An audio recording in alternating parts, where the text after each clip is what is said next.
Ia pun berupaya sekuat tenaga untuk mengeluarkan kurma yang terlanjur dimakan tadi dari mulut anaknya. "Nak, janganlah kau permalukan ayahmu ini di akhirat kelak." Anakku menangis. Kedua pasang kelopak matanya mengalirkan air karena sangat kelaparan. "Wahai Rasulullah, La ilaha illallah Muhammadun Rasulullah alaihi salatullah wa alihi wal ahib." Assalamualaikum warahmatullahi wabarakatuh. Sahabat Rania Zubaidi, semoga kita semua dalam keadaan sehat walafiat. Amin ya robbal alamin. Rasulullah Shallallahu Alaihi Wasallam memiliki sahabat-sahabat yang dekat dengan beliau dengan budi pekerti yang luhur. Banyak dari sahabat beliau Shallallahu Alaihi Wasallam yang memiliki kisah yang diriwayatkan dan diturunkan hingga masa kini. Salah satunya Abu Dujana. Nama salah satu sahabat yang memiliki kisah luar biasa adalah Abu Dujana. Abu Dujana sendiri terkenal sebagai seorang yang pemberani di medan perang dan selalu menjaga keluarganya dari suatu hal yang haram. Di dalam kitab I'anut Talibin bab Luqatah karya Abu Bakar bin Muhammad Syato Ad-Diyamyati diceritakan sebuah kisah sahabat yang membuat Rasulullah Shallallahu Alaihi Wasallam meneteskan air mata adalah Abu Dujana radhiyallahu anhu, sahabat Nabi dari kabilah Khazraj, yang membuat Rasulullah menangis.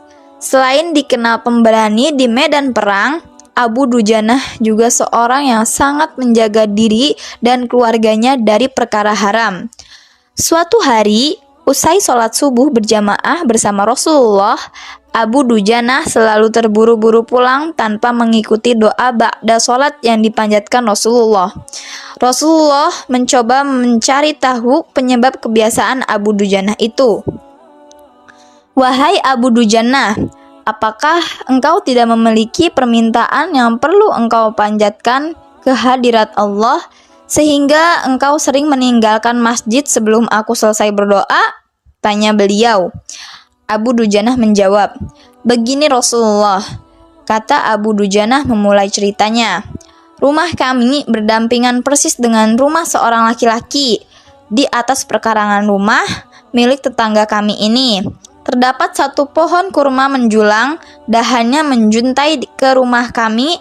Setiap kali ada angin bertiup di malam hari, kurma-kurma tetanggaku itu saling berjatuhan, mendarat di rumah kami. Ya Rasul, kami keluarga orang yang tak berpunya, anakku sering kelaparan. Saat anak-anak kami bangun, apapun yang didapat mereka makan. Oleh karena itu, setelah selesai sholat, kami bergegas segera pulang sebelum anak-anak kami terbangun dari tidurnya. Kami kumpulkan kurma-kurma milik tetangga kami yang berceceran di rumah, lalu kami kembalikan kepada pemiliknya." Abu Dujanah lantas menceritakan, pernah suatu ketika anaknya kedapatan memakan kurma yang jatuh dari pohon tetangganya itu. Maka ia pun berupaya sekuat tenaga untuk mengeluarkan kurma yang terlanjur dimakan tadi dari mulut anaknya. "Nak, janganlah kau permalukan ayahmu ini di akhirat kelak." Anakku menangis. Kedua pasang kelopak matanya mengalirkan air karena sangat kelaparan. "Wahai Rasulullah," kami katakan kembali kepada anakku itu, "hingga nyawamu lepas pun aku tidak akan rela meninggalkan harta haram dalam perutmu. Seluruh isi perut yang haram itu akan keluarkan dan akan aku kembalikan bersama kurma-kurma yang lain kepada pemiliknya yang berhak."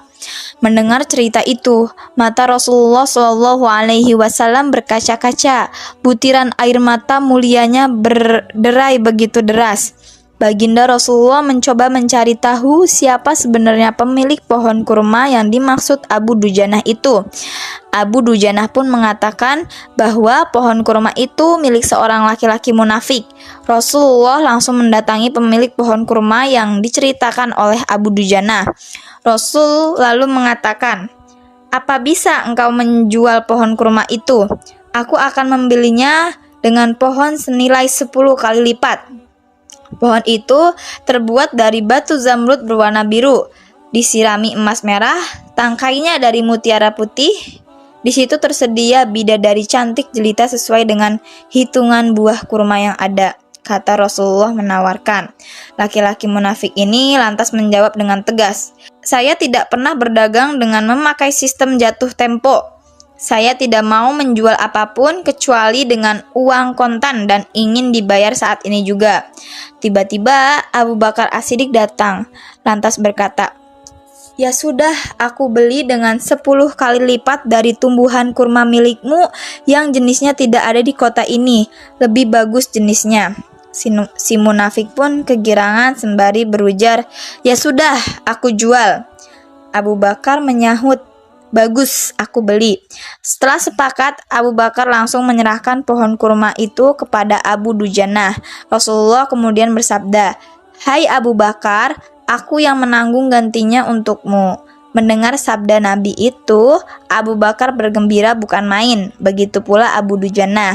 Sedangkan si munafik berjalan mendatangi istrinya, lalu menceritakan kejadian yang baru saja ia alami. "Aku telah mendapat untung banyak hari ini. Aku dapat 10 pohon kurma yang lebih bagus, padahal kurma yang aku jual itu masih tetap berada di perkarangan rumahku. Aku tetap yang akan memakannya lebih dahulu, dan buah-buahnya pun tidak akan pernah aku berikan kepada tetangga kita itu sedikit pun." Malamnya, saat si munafik tidur dan bangun di pagi harinya, tiba-tiba pohon kurma yang ia miliki berpindah posisi, menjadi berdiri di atas tanah milik Abu Dujanah, dan seolah-olah tak pernah sekalipun tampak pohon itu tumbuh di atas tanah munafik, tempat asal pohon itu tumbuh. Saat ini rata dengan tanah, ia keheranan tiada tara. Demikian kisah sahabat dan pohon kurma yang membuat Rasulullah menangis.